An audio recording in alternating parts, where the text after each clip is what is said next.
पांचों पांडव जीत गए। दुर्योधन की दोनों जंघाएं टूटी पड़ी है, अंतिम सांस ले रहा है। ये दुर्योधन की जंघा क्यों टूटी? क्योंकि दुर्योधन ने एक दिन द्रौपदी से कहा था, द्रौपदी आ मेरी जंघा पर बैठ जा। याद रखना, जीवन में जो भी तुम कर्म करोगे, आज नहीं कल नहीं परसों लौट करके वो कर्म तुम्हारी जिंदगी में जरूर आएंगे, जरूर आएंगे।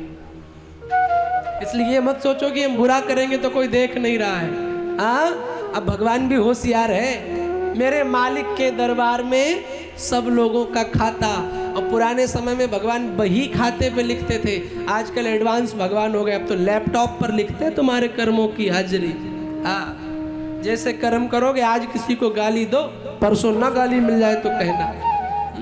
इसलिए अच्छे कर्म करो। द्रौपदी से कहा था आजा जांग पे बैठ जा।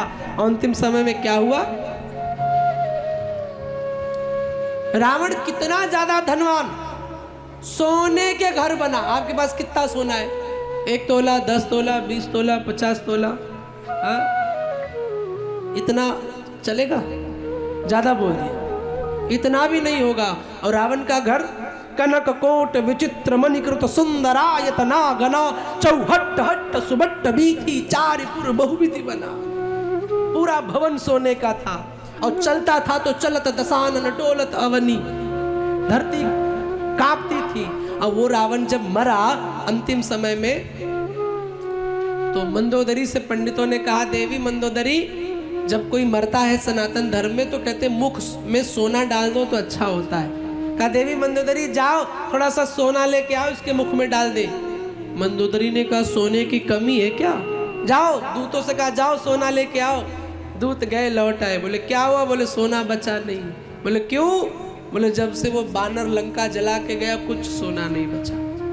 मंदोदरी ने कहा गुरुजी कोई दूसरा ऑप्शन? बोलो तुलसी का पत्ता लाओ, मुख में डालो। अब दूसरा उपाय, बोले गंगा जल लेके आओ, मुख में डालो इसके। अब दूत गया गंगा जल ढूंढने।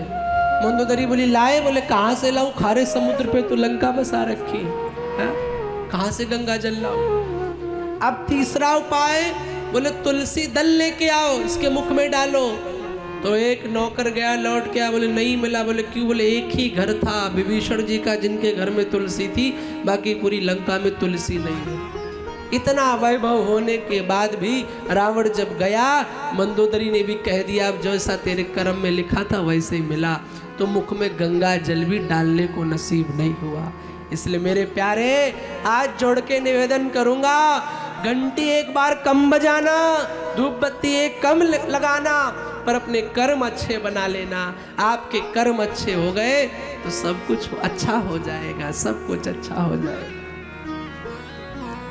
किसी पुरानी गीत का एक बड़ा सुंदर, पुरानी फिल्म का गीत है, जो बोएगा वही पाएगा, तेरा किया आगे आएगा, सुख दुख है क्या फल कर्मों का, जैसी करनी वैसी भरनी। दुर्योधन की दोनों जांग टूटी पड़ी। दूसरा और भी कारण दुर्योधन की जांग टूटी है। क्यों टूटी? माँ बाप की कमी से। दुर्योधन इतना अत्याचार करता रहा, इतना दुराचार करता रहा, लेकिन धृतराष्ट्र ने कभी एक बार भी नहीं समझाया बेटा ये गलत कर रहे हो। गांधारी ने पट्टी लगा रखी थी आंखों पे, अंतिम समय में पट्टी खोली जब दुर्योधन को बताया आ बेटा तेरा शरीर वज्र का बना दूं। काश गांधारी ने वो पट्टी उस दिन खोल दी होती जिस दिन भरी सभा में दुर्योधन द्रौपदी की साड़ी खींच रहा था। अगर पट्टी उस दिन खोल दी होती तो आज दुर्योधन को ये दिन देखना नहीं पड़ता। माताओं, अपने बच्चे की गलतियों का सपोर्ट मत करो। बच्चा गलती करे तुरंत डांटो, तुरंत समझाओ, कहीं ऐसा ना हो कि आपको देर हो जाए और आपका बच्चा दुर्योधन बन जाए, आपका बच्चा दुशासन बन जाए, आपका बच्चा रावण बन जाए।